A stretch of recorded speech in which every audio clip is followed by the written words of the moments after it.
നമസ്കാരം. ഇന്നലെ നേപ്പാളിലുണ്ടായ ഒരു വൻ പ്രളയത്തെക്കുറിച്ചുള്ള വാർത്തകൾ നമ്മളുടെ എല്ലാ ടെലിവിഷൻ ചാനലുകളിലും വന്നിരുന്നു. ഇത് പത്രമില്ലാത്തതുകൊണ്ട് നമ്മൾ കൂടുതൽ അറിയാൻ നിവർത്തിയില്ല. ടെലിവിഷൻ ചാനലിലൂടെ അതിൻ്റെ ഡിസ്കഷനും കാഴ്ചകളുമൊക്കെ ധാരാളം ആളുകൾ കാണുന്നുണ്ട് എന്ന് ഞാൻ വിചാരിക്കുന്നു. പിന്നെ ഒരു ബോട്ടഗോഷ റിവർ എന്ന് പറയുന്ന, അല്ലെ ബോട്ടഗോഷി, അതിൻ്റെ കറക്റ്റ് പ്രൊണൗൺസിയേഷൻ എനിക്കറിയത്തില്ല, ആ റിവറിലാണ് ഈ വെള്ളപ്പൊക്കം ഉണ്ടായിട്ടുള്ളത്. ഈ റിവർ ചൈനീസ് ബോർഡറിൽ, അതായത് ടിബറ്റിൽ, നേപ്പാൾ ടിബറ്റിനോട് ചേർന്നാണ് കിടക്കുന്നത്. ചൈനയുടെ ഭാഗമായ ടിബറ്റിനോട് ചേർന്നിട്ടാണ് നേപ്പാൾ കിടക്കുന്നത്. ഇപ്പം ടിബറ്റ് ഹിമാലയത്തിൻ്റെ താഴ്വാരമാണ്, മുഴുവൻ ഐസ് മൂടി കിടക്കുന്ന പ്രദേശങ്ങളാണ്. അപ്പം ടിബറ്റിലുള്ള ഒരു ഗ്ലേഷ്യറിൽ നിന്ന് ഉത്ഭവിക്കുന്ന നദിയുടെ പേരാണ് ബോട്ടഗോഷ റിവർ. അത് ടിബറ്റിൽ നിന്ന് ഉത്ഭവിച്ച് നേപ്പാളിൽ കടന്ന്, നേപ്പാളിന് ക്രോസായി ഒഴുകി, പിന്നീട് ഇന്ത്യയിലെ ബീഹാറിൽ കടന്ന്, ബീഹാറിൽ വെച്ച് അത് ഗംഗാ നദിയോട് യോജിച്ച് പിന്നെ ബംഗാളിലേക്ക് ഒഴുകി, ബംഗാളിൽ അത് നിരവധി കൈവഴികളായി പിരിഞ്ഞ് ബേ ഓഫ് ബംഗാളിൽ, ബംഗാൾ ഉൾക്കടലിൽ ചേരുന്ന അങ്ങനത്തെ ഒരു നദിയാണ്. അപ്പോൾ ഈ നദിയിലാണ് ഈ പറഞ്ഞ വലിയ തരത്തിലുള്ള പ്രളയം ഉണ്ടായിട്ടുള്ളത്. അത് പ്രളയം എന്ന് പറയുമ്പോൾ വെള്ളം കൊണ്ട് മാത്രമുള്ള പ്രളയമല്ല, ഇത് ധാരാളം കല്ലും മണ്ണും എല്ലാം കൂടി ചേർന്നിട്ടുള്ള ഭീകരമായൊരു സംഗതിയാണ്. അതിൻ്റെ വിഷൻസ് നിങ്ങൾ കണ്ടിട്ടുണ്ടാവും എന്ന് ഞാൻ വിചാരിക്കുന്നു. ഇത് നമ്മൾ സൂചിപ്പിച്ചതുപോലെ ഇതിൻ്റെ ഒറിജിൻ, ഈ പ്രളയത്തിൻ്റെ ഒറിജിൻ എന്ന് പറയുന്നത്, അല്ലെങ്കിൽ നമ്മൾ സാധാരണ ഉരുൾപൊട്ടൽ എന്ന് പറയും. ഇവിടെ ഉരുൾപൊട്ടലിന് കറസ്പോണ്ടിങ് ആയിട്ട് സംഭവിച്ചിട്ടുള്ളത് ഒരു ഗ്ലാഷ്യറിൻ്റെ കൊളാപ്സ് ആണ്. ഗ്ലാഷ്യർ എന്ന് പറഞ്ഞാൽ ഒരു മഞ്ഞുമല എന്ന് വേണമെങ്കിൽ പറയാം, ഒരു മഞ്ഞുമല. അപ്പോൾ ആ മഞ്ഞുമല അങ്ങനെ തന്നെ പൊളിഞ്ഞിങ്ങ് പോരുക. അതിനെ ഹിമപാതം എന്നൊക്കെ നമ്മൾ വിശേഷിപ്പിക്കാറുണ്ട്. നമുക്ക് പരിചയമുള്ള സംഗതിയല്ല, കാരണം നമ്മൾ ഐസ് കണ്ടിട്ടില്ല, എന്നാലും ടെലിവിഷനിലൊക്കെ കണ്ടിട്ടുണ്ടാവും. അപ്പോൾ അതിൽ ഈ അവലാൻഷ എന്ന് പറയുന്നതാണ് ശരിക്കും ഹിമപാതം എന്ന് പറയുന്നത്. ഇതിനേക്കാളൊക്കെ വലിയ ഡേഞ്ചറസ് ആയിട്ടുള്ള സംഗതിയാണ് ഗ്ലേഷ്യർ ഇങ്ങോട്ട് പോരുക എന്ന് പറയുന്നത്. ഈ മഞ്ഞുമല എന്ന് പറയുന്ന ഈ സംഗതി, ഗ്ലേഷ്യർ എന്ന് പറയുന്ന ഈ സാധനം, ഇത് നൂറ്റാണ്ടുകൾ കൊണ്ട് രൂപപ്പെടുന്ന ഒരു സംഗതിയാണ്. അങ്ങനെ വെള്ളം ഡെപ്പോസിറ്റ് ചെയ്ത്, വാട്ടർ വേപ്പർ ഡെപ്പോസിറ്റ് ചെയ്ത് അഥവാ മഞ്ഞ് ഡെപ്പോസിറ്റ് ചെയ്ത് അത് വളർന്നു വന്ന് ഇതിനകത്ത് കല്ലിനേക്കാൾ ശക്തിയുള്ള മഞ്ഞ്, അതിൻ്റെ പുറത്ത് കട്ടി കുറഞ്ഞ മഞ്ഞ്, ഏറ്റവും മുകളിൽ മഞ്ഞ് കവർ ചെയ്ത് ഇങ്ങനെ നിൽക്കും. ഇങ്ങനെയാണ് സാധാരണ ഇതിൻ്റെ സ്ട്രക്ചർ. അപ്പം ചില ഗ്ലാഷ്യറുകളുടെ ഉള്ളിൽ ഒരു 1-2 മീറ്റർ തിക്നെസ് കഴിഞ്ഞാൽ അതിനകത്ത് 4 ഡിഗ്രി 3 ഡിഗ്രി 2 ഡിഗ്രി 1 ഡിഗ്രിയിലൊക്കെയുള്ള വെള്ളവും ഉണ്ടാവാനുള്ള സാധ്യതയുണ്ട്. വേറെ ഗ്ലാഷ്യറുകളുടെ ഒരു പ്രത്യേകത, ഗ്ലാഷ്യറുകൾ നിരന്തരമായിട്ട് പതുക്കെ ചലിച്ചുകൊണ്ടിരിക്കും എന്നുള്ളതാണ്. അത് എപ്പോഴും ലോകത്തിൽ എവിടെയാണെങ്കിലും ഗ്ലേഷ്യറുകൾ അപകടം പിടിച്ചൊരു സംഗതിയാണ്. അത് ഏത് നിമിഷവും അതിൻ്റെ പൊസിഷൻ മാറുകയോ അത് വഴുക്കി പോരുകയോ പൊട്ടുകയോ ഒക്കെ ചെയ്യാനുള്ള സാധ്യതയുണ്ട്. ഹിമാലയത്തിൽ ഇത്തരം ധാരാളം ഗ്ലേഷ്യേഴ്സ് ഉണ്ട്. ലോകത്തിലെ ഏറ്റവും അധികം ഗ്ലേഷ്യേഴ്സ് ഉള്ള സ്ഥലങ്ങളിൽ ഒന്ന് പാകിസ്ഥാനാണ്, ഹിമാലയത്തിൻ്റെ മറ്റേ ഭാഗം. അപ്പോൾ ഈ ഒരു സാന്ദർഭികമായി പറഞ്ഞു വന്നേ ഉള്ളൂ. അപ്പോൾ ഇതിങ്ങനെ ഈ ഗ്ലേഷ്യർ, ഇതിലെ ഒരു ഗ്ലേഷ്യർ പൊട്ടിപ്പൊളിഞ്ഞ് പോന്നതാണ് ഈ പറഞ്ഞ അപകടത്തിന് കാരണമായത്. അപ്പോൾ ഇതിനെ സംബന്ധിച്ച് എന്തുകൊണ്ട് ഈ ഗ്ലേഷ്യർ പൊട്ടിപ്പൊളിഞ്ഞ് പോന്നു എന്നതിനെ സംബന്ധിച്ചുള്ള വിശദീകരണം കൃത്യമായി വരുന്നില്ല. ആദ്യം കേട്ട വാർത്തകളൊക്കെ, നേപ്പാളിൽ ആദ്യം പെട്ടെന്ന് വന്ന വാർത്ത ചൈന ഡാം തുറന്നു വിട്ടതാണ്. അപ്പോൾ അത് കഴിഞ്ഞ് പിന്നീട് നേപ്പാളിൽ വന്ന വാർത്ത അവിടെ ഒരു ഭൂമികുലുക്കം ഉണ്ടായി ടിബറ്റിൽ. അങ്ങനെ ഭൂമികുലുക്കത്തിൻ്റെ ഭാഗമായിട്ട് ഒരു മഞ്ഞുമല ഇടിഞ്ഞ് ഇങ്ങ് പോന്നതാണ്. പിന്നീട് US-ൻ്റെ ഇത്തരം കാര്യങ്ങൾ പരിശോധിക്കുന്ന ഡിപ്പാർട്ട്മെൻറ്റ് അവർ പറഞ്ഞു, അല്ല, എർത്ത്ക്വേക്ക് അല്ല ആദ്യം ഉണ്ടായത് ഈ ഗ്ലേഷ്യറിൻ്റെ കൊളാപ്സാണ്. ആ ഗ്ലേഷ്യർ കൊളാപ്സ് ചെയ്യുന്നതിൻ്റെ ആ ശക്തിയിൽ, ഒരു വാലിയുടെ മേലെ, ഒരു താഴ്വാരത്തിന് മുകളിലായിട്ട്, ഏകദേശം ഒരു 100 മീറ്റർ മുകളിലായിട്ടാണ് ഈ മഞ്ഞുമല നിന്നിരുന്നത്. ഈ മഞ്ഞുമല ഇടിഞ്ഞു പൊളിഞ്ഞ് ഈ താഴ്വാരത്തിലേക്ക് വീഴുകയാണ് ചെയ്തത്. ആ താഴ്വാരത്തേക്ക് വീണതിൻ്റെ ആ ശക്തിയുടെ കുലുക്കമാണ് 4.4 ആയിട്ട് സീസ്മിക് സ്കെയിലിൽ വന്ന ഒരു എർത്ത്ക്വേക്ക് ആയിട്ട് റീഡ് ചെയ്തതെന്നാണ് US ഡിപ്പാർട്ട്മെൻറ്റ് പറയുന്നത്. അപ്പോൾ അത്ര ഭീകരമായിട്ടുള്ള ഒരു മഞ്ഞുമലയാണ് താഴോട്ട് വന്ന് വീണത്. അപ്പോൾ ഇങ്ങനെ പതിച്ച ഈ മഞ്ഞുമല അത് പൊട്ടിപ്പൊടിഞ്ഞ്, അപ്പം സ്വാഭാവികമായിട്ടും മെൽറ്റിംഗ് സംഭവിക്കും. അതിനകത്ത് പാറയും മണ്ണും എല്ലാ സാധനവും ഉണ്ടാവും.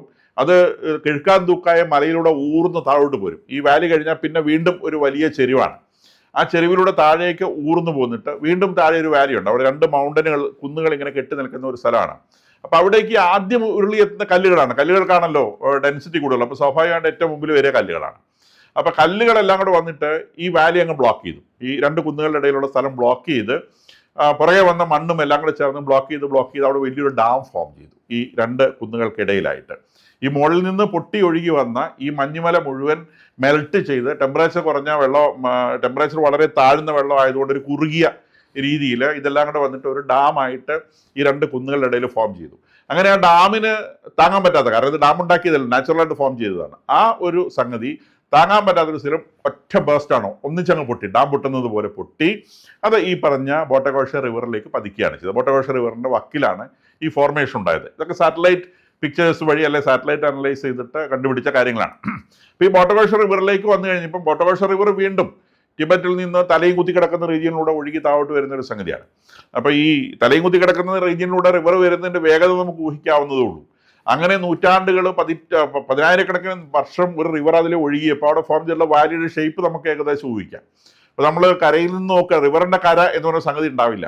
ഇങ്ങനെ കുന്നേന്ന് നോക്കുകയാണ്, അങ്ങ് താഴെക്കൂടെ 2 കുന്നിൻ്റെ ഇടയിൽ കൂടെ വലിയൊരു ശബ്ദത്തോടെ ഈ സാധനം ഇങ്ങനെ പോകുന്നത് ഒരു നൂല് പോലെ കാണാം എന്നേ ഉള്ളൂ. ഹിമാലയ യാത്രകളൊക്കെ ചെയ്തിട്ടുള്ള ആളുകളുടെ പുസ്തകങ്ങളൊക്കെ വായിക്കുമ്പോൾ നിങ്ങൾക്ക് കേൾക്കാൻ പറ്റും. ഈ റിവറിൻ്റെ ഒഴുക്കിനെ പറ്റിയൊക്കെ അവർ പരാമർശിച്ചിട്ടുണ്ട്. കുന്നിൻ്റെ മുകളിൽ നിന്ന് ഇങ്ങനെ നോക്കുമ്പോൾ താഴെ അരഞ്ഞാനം പോലെ കാണാം, വലിയ ശബ്ദവും കേൾക്കാമെന്നാണ് അവർ പറയുക. അത്ര ഡീപ്പായിട്ടുള്ള വാലിയുടെ വളരെ ഒതുങ്ങിയ വാലിയിലൂടെ കല്ലുകൾക്കിടയിലൂടെ ഇങ്ങനെ ഒഴുകി വളഞ്ഞു പോകുന്ന ഒരു സാധനമാണ്. അതിനകത്തേക്കാണ് ഇത് വന്ന് പതിക്കുന്നത്. അപ്പോൾ സ്വാഭാവികമായിട്ടും ഈ കല്ലും മണ്ണും എല്ലാം കൂടെ ഓരോ മീറ്റർ താഴോട്ട് പോകുന്നത് ഇതിൻ്റെ വെലോസിറ്റി കൂടും, ആക്സലറേഷൻ ഡ്യൂ ടു ഗ്രാവിറ്റി. അങ്ങനെ അതിശക്തമായ ഒരു പാതമായിട്ടാണ് ഇത് നേപ്പാളിലേക്ക് എത്തിച്ചേരുന്നത്. അപ്പോൾ ബൗണ്ടറി കഴിഞ്ഞ് ആളുകളുടെ പ്രദേശത്തേക്ക് ആളുകൾക്ക് മാറാനോ നീങ്ങാനോ ഒന്നും ഒരു സമയവും കിട്ടാത്ത രീതിയിൽ അതിവേഗത്തിൽ ഇത് ആ പ്രദേശത്തെ വന്ന ആ പ്രദേശം മുഴുവൻ ഫ്ലഡിൽ കീഴടക്കുന്നതാണ് നമ്മൾ കണ്ടത്. ഗ്രാമങ്ങളും ഒക്കെ മുങ്ങിപ്പോകുന്നത്, ടൂറിസ്റ്റുകൾക്ക് താമസിക്കാൻ പറ്റിയ ഫെസിലിറ്റീസ് മുങ്ങിപ്പോകുന്നത്, ഓടിപ്പോകുന്ന ആളുകളുടെ മേലെ വന്ന് വെള്ളം കയറുന്നത്. ഈ പറയുന്ന ഡാം ഫോർമേഷൻ ഏതാണ്ട് 10-30-40 മീറ്റർ പൊക്കത്തിൽ ഡാം ഫോർമേഷൻ ഉണ്ടായി എന്നാണ് പറയുന്നത്. എന്ന് പറഞ്ഞാൽ അത്രയും പൊക്കത്തിൽ വെള്ളം പൊട്ടിങ്ങ് വരിക ചെയ്തത്. 2-3 നില കെട്ടിടത്തിൻ്റെ ഉയരത്തിലുള്ള വെള്ളമാണ് ഒഴുകി ഇങ്ങോട്ട് വന്നത്. അങ്ങനെയാണ് ഈ വലിയ രീതിയിലുള്ള ഈ അപകടം സംഭവിച്ചത്. ഈ റീജിയൻ്റെ ഒരു പ്രത്യേകത, ഇത് മാനസരോവർ യാത്രയ്ക്ക് ഉപയോഗിക്കുന്ന റൂട്ടാണിത്. ഈ പുഴയുടെ കരയിലൂടെയാണ് മാനസരോവർ യാത്രയ്ക്ക് പോകുന്ന ആളുകൾ കാൽനടയായിട്ട് പോകുന്നവർ പോകുന്നത്. കൂടാതെ ഈ പുഴ നേപ്പാളിൻ്റെയും ടിബറ്റിൻ്റെയും ബോർഡറിൽ പ്രവേശിക്കുന്ന ആ പോയിന്റിൻ്റെ പേര് ഗിറോങ്, GYIRONG, ഗിറോങ് എന്ന് പറയുന്നൊരു പോയിന്റിലാണ് നേപ്പാളും ടിബറ്റും തമ്മിൽ കണക്ട് ചെയ്യുന്ന പോയിന്റ് അതാണ്. അപ്പോൾ ഈ പോയിന്റിൽ ആളുകൾ ഒരു രാജ്യത്ത് മറ്റൊരു രാജ്യത്തേക്ക് പ്രവേശിക്കുന്നതാണ്. സ്വാഭാവികമായിട്ട് രേഖകളൊക്കെ കാണിക്കണം. അപ്പോൾ അവിടെ സ്വാഭാവികമായിട്ട് ധാരാളം ആളുകൾ കൂടിയിട്ടുണ്ട്. കാരണം ഈ മാനസരോവർ യാത്ര എന്ന് പറയുന്നത് ഒരു പുണ്യയാത്രയായിട്ടാണ് പരിഗണിക്കപ്പെടുന്നത്. അവിടെ നിന്നാണ് കൈലാസത്തിലേക്ക് പോകുന്നത്. അപ്പം ആദി കൈലാസ യാത്ര, മാനസരോവർ ആദി കൈലാസ യാത്ര എന്ന് പറയുന്നത് ഹിന്ദുക്കളുടെ ഒരു പിൽഗ്രിമേജ് ആണ്. നമ്മൾ ശബരിമലയ്ക്കൊക്കെ പോകുന്നത് പോലെ. അത്രയധികം ആളുകൾക്കൊന്നും പോകാൻ പറ്റില്ല, കാരണം ഭയങ്കര ബുദ്ധിമുട്ട് പിടിച്ച റൂട്ടാണ്. ഹെലികോപ്റ്റർ സർവീസിൽ പോകുന്ന ആളുകളുണ്ട്, അല്ലാതെ നടന്നു പോകുന്നവരുണ്ട്. നടന്നു പോകുന്നതാണ് പുണ്യമെന്ന് കരുതി ധാരാളം ആളുകൾ നടന്നു പോകുന്നു. ഇതിൽ വാസ്തവത്തിൽ ഇന്ത്യ ഗവൺമെൻറ് ഓർഗനൈസ് ചെയ്ത ടൂർ പ്രോഗ്രാമിൽ പോകുന്ന ആളുകളുണ്ടായിരുന്നു, മറ്റ് പ്രൈവറ്റ് ഏജൻസികൾ ടൂർ പ്രോഗ്രാമിൽ പോകുന്നവരുണ്ടായിരുന്നു, തന്നെത്താൻ യാത്ര ചെയ്യുന്നവരുണ്ടായിരുന്നു. അപ്പം അങ്ങനെ യാത്ര ചെയ്ത നിരവധി ആളുകൾ ഈ ഗിറോങ് റീജിയനിൽ ഉണ്ടായിരുന്നു. അവിടെ ഈ അങ്ങോട്ടും ഇങ്ങോട്ടും കടക്കുന്നതുമായി ബന്ധപ്പെട്ട് അവിടെ നിന്ന് ഇങ്ങോട്ട് വരുന്നവരും ഇവിടുന്ന് അങ്ങോട്ട് പോകുന്നവരും ഒക്കെ ധാരാളം പിൽഗ്രിംസും ടൂറിസ്റ്റുകളും. അതിമനോഹരമായ യാത്രാ റൂട്ടാണ്. അതുകൊണ്ട് തന്നെ പിൽഗ്രിംസിനേക്കാൾ കൂടുതൽ ടൂറിസ്റ്റുകളാണ്. അപ്പോൾ ഈ ഗിറോങ് റീജിയൻ എന്ന് പറയുന്ന ക്രോസ് പോയിന്റ് പൂർണ്ണമായിട്ട് മുങ്ങിപ്പോയി. അത് മുഴുവനായിട്ടും ഈ പറഞ്ഞ ഒഴുക്കിൽ തകർന്നു പോയിട്ടുണ്ട്. അപ്പോൾ അതിൽ എത്ര ആളുകൾ പോയിട്ടുണ്ട് എന്നതിനെ സംബന്ധിച്ച് യാതൊരു ധാരണയും കിട്ടുന്നില്ല. അപ്പോൾ ഇതിൽ മരിച്ച ആളുകളെ കുറിച്ച് പറയുന്നത്, ഈ നേപ്പാളിനെ സംബന്ധിച്ച് 160 പേരാണ് മരിച്ചതായിട്ട് കൺഫേം ചെയ്തിട്ടുള്ളത്. അതിനപ്പുറം എത്ര പൂജ്യം ചേർക്കേണ്ടി വരും എന്നുള്ളത് ആ ഒഴുക്ക് കണ്ടാലും നമുക്ക് സംശയം തോന്നും. കൂടാതെ വിദേശികളായിട്ട് ഇന്ത്യക്കാർ 100 പേരെ കാണാനില്ല എന്ന് ഇന്ത്യ ഗവൺമെൻറ് പറയുന്നുണ്ട്. 54 പേര് US നിന്നുള്ളവരെ കാണാനില്ല എന്ന് US പറയുന്നുണ്ട്. ഓസ്ട്രേലിയക്കാർ 34 പേരെ കാണാറില്ല. 33 പേര് ന്യൂസിലാൻഡിൽ നിന്ന് വന്നവരെ കാണാനില്ല. 100 പേര് നേപ്പാളിൽ തന്നെയുള്ള 100 പേരെ കാണാനില്ല എന്ന് നേപ്പാൾ ഗവൺമെന്റ് പറയുന്നുണ്ട്. ഉക്രൈനിയൻസ് ആയിട്ടുള്ള 60 പേരെ കാണാനില്ലെന്ന് അവർ പറയുന്നുണ്ട്. ഇനി ഓരോരോ രാജ്യങ്ങൾ അവരുടെ രാജ്യത്തുള്ള കൗണ്ടുകൾ പറയാൻ പോകുന്നുള്ളൂ. കാരണം ഇത് അത്രത്തോളം പ്രധാനപ്പെട്ട ഒരു ടൂറിസ്റ്റ് പോയിന്റാണ്. അപ്പം അതുകൊണ്ട് തന്നെ ഇതിൽ എത്ര പേര് മരിച്ചു എന്നതിനെ സംബന്ധിച്ച് യാതൊരു ധാരണയില്ല. ഇനി ടിബറ്റൻ സൈഡിലാണെങ്കിൽ ചൈനീസ് ഗവൺമെന്റ് പറയുന്നത് 3 പേരെ മരിച്ചവരെ കിട്ടിയിട്ടുണ്ട്, 558 പേര് മിസ്സിംഗ് ആണ് എന്നാണ് ഇതുവരെയുള്ള ചൈനീസ് ഗവൺമെന്റിന്റെ കണക്ക്. അപ്പോൾ അവർ പറയുന്നത് ഈ ഒരു റീജിയൻ ഇതൊരു കൗണ്ടിയാണ്. ഗിറോങ് എന്ന് പറയുന്നത് ഗ്രാമമാണ്. ഈ ഗ്രാമത്തിൽ ഏകദേശം ഒരു 2-2.5 സ്ക്വയർ കിലോമീറ്റർ റീജിയൻ മുഴുവൻ മണ്ണിൽ മൂടിക്കിടക്കുകയാണ്. ഏകദേശം 2 മീറ്റർ തിക്നെസ്സിൽ ചെളിയാണ് സാധാരണ സ്ഥലങ്ങളിൽ. മറ്റു ചില സ്ഥലങ്ങളിൽ വെള്ളമൊക്കെ ഇട്ട് കിടക്കുന്ന കുഴികളൊക്കെ ഉണ്ട്, അത് മുഴുവൻ ഇങ്ങനെ മൂടിക്കിടക്കുകയാണ്. അപ്പോൾ ആ പ്രദേശം മുഴുവൻ ചെളിയാണ്, അങ്ങോട്ട് കടക്കാൻ പറ്റില്ല. ചവിട്ടി കഴിഞ്ഞാൽ അങ്ങ് താഴ്ന്നു പോകുന്ന ടൈപ്പ് ചെളിയാണ്. വാഹനങ്ങളോ അല്ലെങ്കിൽ ഒരു തരത്തിലുള്ള ആക്സസും കിട്ടുകയില്ല, കാരണം തോണി ഉപയോഗിക്കാൻ പറ്റില്ല, കാരണം വെള്ളമല്ല. ഇനി നടക്കാമെന്ന് വിചാരിച്ചാൽ അതിനകത്തേക്ക് മുങ്ങിപ്പോകും. അപ്പം അത്തരത്തിലുള്ള ഒരു അവസ്ഥയിലാണുള്ളത്. കൂടാതെ അവിടെ ഇപ്പം മഴയും പെയ്തുകൊണ്ടിരിക്കുന്നുണ്ട് എന്നാണ് ചൈനീസ് സൈഡിൽ നിന്ന് കിട്ടുന്ന റിപ്പോർട്ടുകൾ. ഇതിനോടനുബന്ധിച്ച് ഭയപ്പെടുന്ന ഒരു വാർത്ത വരുന്നത്, വേറെ ഒരു റീജിയണിൽ ഇതുപോലെ കുറേ വെള്ളം ഐസൊക്കെ കെട്ടി നിൽക്കുന്നുണ്ട്, അതും കൂടി പൊട്ടി താഴോട്ട് വരാനുള്ള സാധ്യതയുണ്ട് എന്നൊരു വാർണിങ്ങും ലഭിക്കുന്നുണ്ട്. ഇതേ പുഴയുടെ വേറൊരു കൈവഴിയിൽ കുറച്ച് മാറി ഒഴുകിയ ഒരു സംഗതി കെട്ടി നിൽക്കുന്നുണ്ട്. ഒരുപക്ഷെ അത് സ്ലോ ആയിട്ട് തുറന്നു വിടാൻ കഴിഞ്ഞേക്കും എന്നുള്ള ശ്രമവും നടക്കുന്നുണ്ട്. ഈ ഗ്ലാഷ്യർ മെൽറ്റിംഗ് എന്ന് പറയുമ്പോൾ സ്വാഭാവികമായിട്ടും നമ്മൾ ആദ്യത്തെ പ്രതിയായിട്ട് ഇതിനെക്കുറിച്ച് പറയുക ഗ്ലോബൽ വാർമിങ്ങിനെയാണ്. ഈ പ്രദേശങ്ങളൊക്കെ ചൂട് പിടിക്കുന്നു,